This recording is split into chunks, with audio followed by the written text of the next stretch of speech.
All right, so I'm gonna stick this before my video starts, but my video is the first one, which I explained. But I just want to warn you, there's a lot of wind noise, and you'll hear some noise from my tripod being blown and banging up against my table. If you can be patient with me, I'll get a little bit better equipment to help people grow better carnivorous plants. But I really appreciate anybody that checks this video out. Like, share, subscribe, send it to somebody that needs help. I appreciate it. Hey, what's going on, folks? My name is Jeff.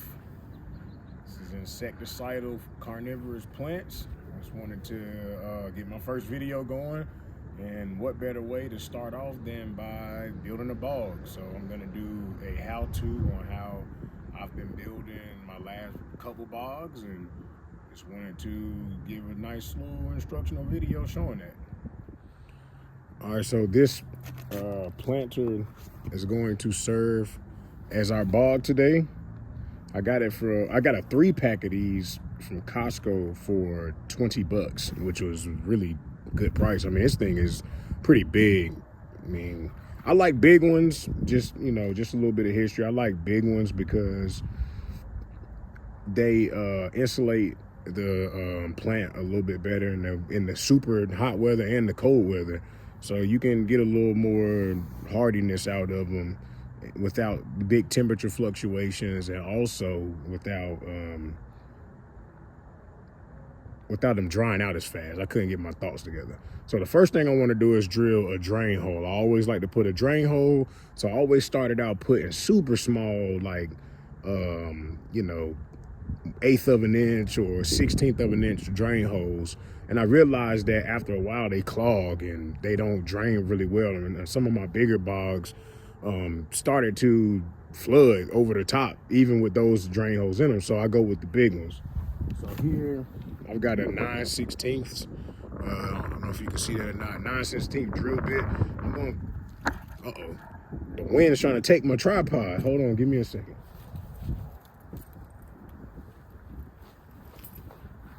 That should work. All right, so 9/16 hole. I'm gonna pop it right there, which is about 2 to 3 inches under where the soil level would be, which is pretty good.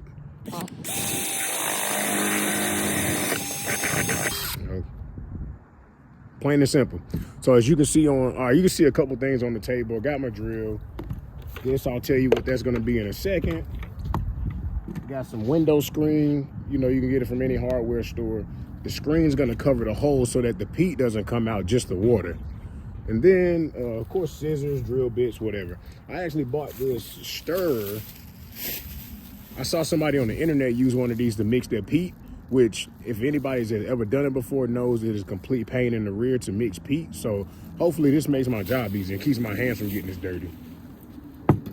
So yeah, first things first, it's got stickers in here. I'm gonna pull those stickers out.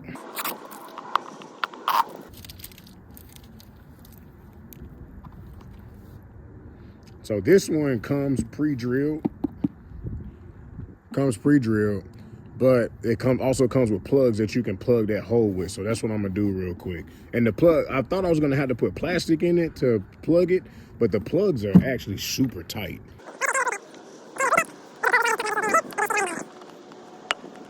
So because I'm a more safe than sorry type of person, what I also gonna do, I already built 2 of these. This is the last one I wanted to record it.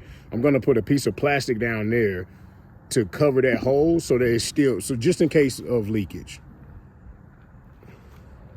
For this pot in particular, I just sat it on here to measure the size and just cut around it. All right. So all I'm gonna do is put this in the bottom. Boom, that's where it'll live. Can you see that? Yeah. And that's just gonna stop water from leaking out. All right, so I'm gonna voice over this part because the wind was going crazy and messing the video up. So I got this method from Green Jaws. He's German, so if you go to his YouTube channel, which I'll link below, you have to turn the auto translate feature on to read it if you're in America and don't know German. So what it is you put a container upside down, drill holes in it, and it stores water. And what it does is when the bog gets rained on or you water it, the water seeps through the peat and then collects inside of the container.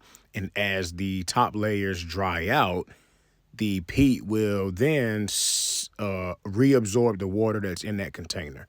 So when you water, you're filling the container, and thus the container feeds the bog water. In this part, I'm just going over how I'm going to drill the holes in it. There's no real rhyme or reason or like a perfect way to do it. You're just putting holes in a plastic container. I showed you the drill bit that I use, and I found it at Walmart. So here I'm just showing you the drill bit that I use. It looks like a pyramid. I forgot exactly what it's called, but I found it at Walmart. But you just, you can feel it as it hits the different levels as you're drilling through the plastic. So I was going down to level 3, which I think was 5/16, I think. But you don't need anything super big. All right, so you're just drilling holes in it. Pretty self-explanatory.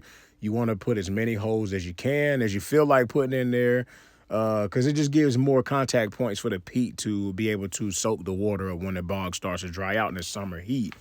Just make sure you put holes down low on the container as well, because then when the water level starts to drop, you still want the bog to be able to pull water out of that container.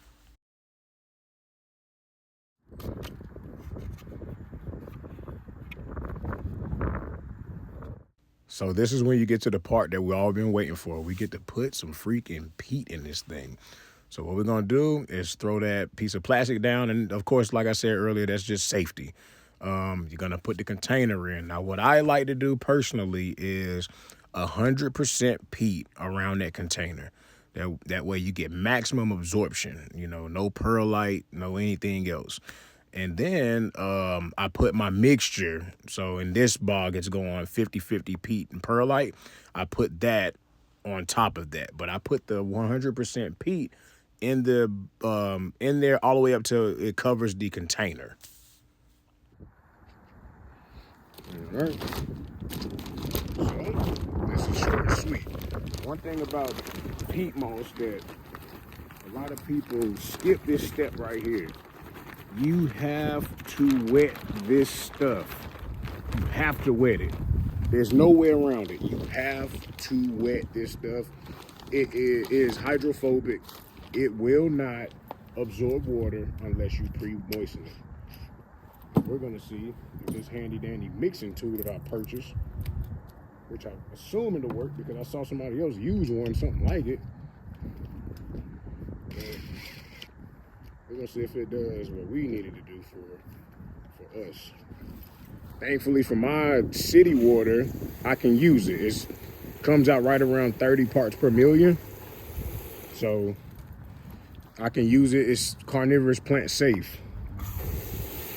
I still collect rainwater, but in a pinch and for situations like this where I don't want to use 10, 15 gallons of rainwater that I can be using to water my plants and keep them nice and acidic, I'd rather just use tap water. Oh yeah, this is elite. Oh, this is unfair. I've been doing this wrong the whole time. Now, mind you, I just filled a 125-gallon pool liner with peat that this would have been super handy with.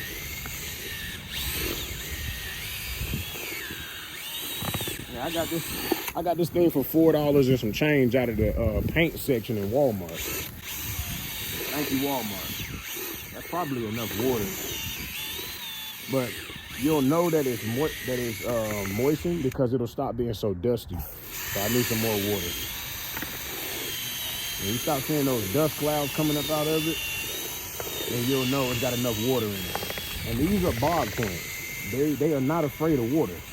So don't be afraid to get these things wet. Like I've seen people say that they don't like to make their peat too wet when they plant their plants. And I don't really understand that because, like I said, they bog plants. I don't really understand what difference that makes.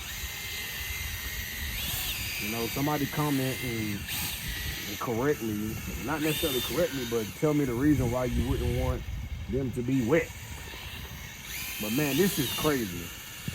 Like I was literally just hand mixing this stuff last night. So this is my bucket that I use to moisten peat moss because I put a drain hole in the bottom so the water goes straight through. So then after it drains out, you just end up with wet peat and it's not as soppy.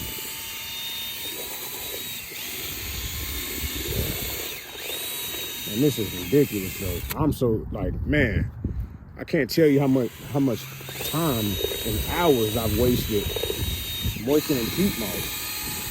And I could have been using something like this, just to stir it up with no effort. It's all about doing stuff with no effort, and this is it.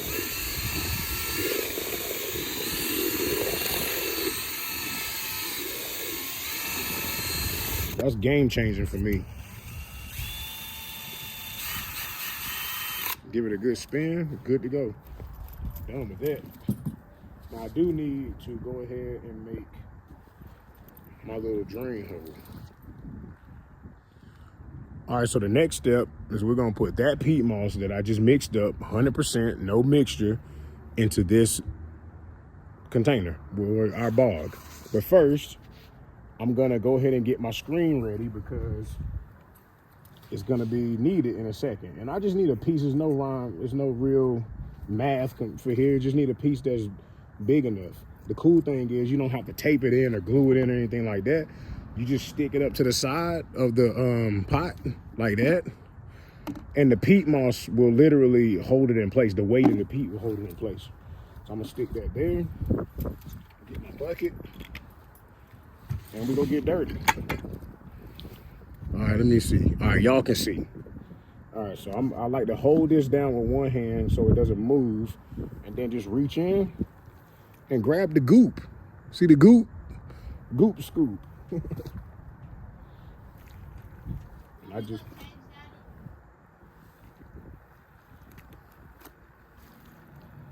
My kid's talking to me. What? Yeah. Sorry about that. But yeah, you just put the scoops of goop in there. Just put it around it so this container in the middle doesn't move. Like I said, that's our water reservoir. That's gonna hold moisture in there. It's gonna collect rainwater for us down under the bog, because this doesn't drain, remember? It's gonna collect water down up under here. And like I said, I'm not afraid of this thing being wet. It's okay. And it's amazing to watch how this works, because you would think that the peat would just fall down in there, but it doesn't. We put a couple more scoops in, like that. This looks like chocolate cake. Just like that, boom. That's it. We done with that. We done with the goop scoops. All right. See, look, let's put this in the light so you can see. Look at that. And you see the bubbles? That's because the water is starting to separate from the peat and go down into the reservoir, the internal reservoir. So now, I mean, that top layer, all we're gonna do is layer that with the 50-50 peat and perlite. I don't have, this stuff just got rained on last night, so I ain't really worried about moisture and all of that stuff. It's good to go. It's actually hard to get out of there. Let me, all right, now I'm back. Now let me just take big scoops out like that. Look at that scoop. Stick it in there. This is one thing I noticed about carnivorous plants. People make this stuff way harder than it need to be. These plants are tough. You just have to give them the right tools to survive your situation. Whether that be indoor growing, whether that be growing them outside, which I grow everything outside except for 2 Nepenthes plants that I have. That's all you need. Now, we're not gonna forget our screen, so I'm gonna just move that out the way. So we're not gonna forget about our screen. Our drain hole's right there. Get the screen that we already cut. And remember, I said all I gotta do is hold it up against there. See me holding that? And then all I'm gonna do is push the peat right up against it. Done. That step is done. Now all I gotta do is just pack the rest of it in.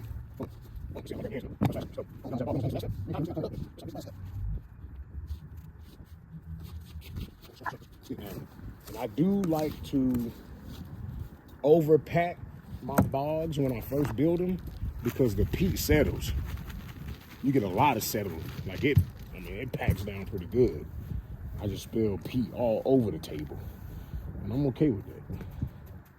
Because a water hose will rinse it all off. Now I put a little too much in there. So what I'll do is I'll take my hand like that, smooth it over the top, but in the corners and stuff, I pack it in first before doing that step. And I'm just making sure I didn't push the screen down. See, like that, that's extra. Boom. Boom, that's done. Got a bog. That's it. That's a bog. See, now I'm gonna put some more in because I felt it going down. So I'm gonna pack it in. People say leave it airy, yada yada yada. Nah, I like to pack it in. You know, maybe for the greenhouse guys because their plants are sitting in trays of water, but my plants get rained on a lot. You know, we get ramen right outside Charlotte, North Carolina. Not too far, like 3.5 hours away from Venus flytrap natural territory habitat, whichever one I want to use. So boom, that's it. We got a bog. That's it. That's the bog. That's a bog right there. It's done. Now we just gotta put plants in it. All right, my good friend Mike from Reddit sent me some plant mail. So let's look and see what all we have. Oh my God, we got some stuff. Oh, he sent. Oh man, come on, Mike. I'm okay. Oh man, hooked me up. I know y'all can't see it. My bad. Let me come over here. Oh man, hooked me up, man. He sent me some plant tags. He hooked me up. I appreciate you, Mike. If you are planting plants, especially these nasty carnivorous plants that you got to dig all in there and put your fingers in there, this thing right here is the heat. I don't even know what it's called. I ordered it with some other garden supplies, and man, you literally take this, pop a hole, put the plant in. It don't get no easier than that. But Dixie Lace, this thing turns into a beautiful bush. Beautiful little bush. I really like Dixie Lace. It was one that was on my list, but I just haven't had any type of aggression towards putting it in the collection. So yeah, this is what a Sarracenia rhizome looks like. Yeah, he took a big division. God, that's a big. He showed me his clump too. Like it's one. Look, you got one growth point. There's a second one, a small one. You got a third one right there. Let me see. You got the main growth point right there.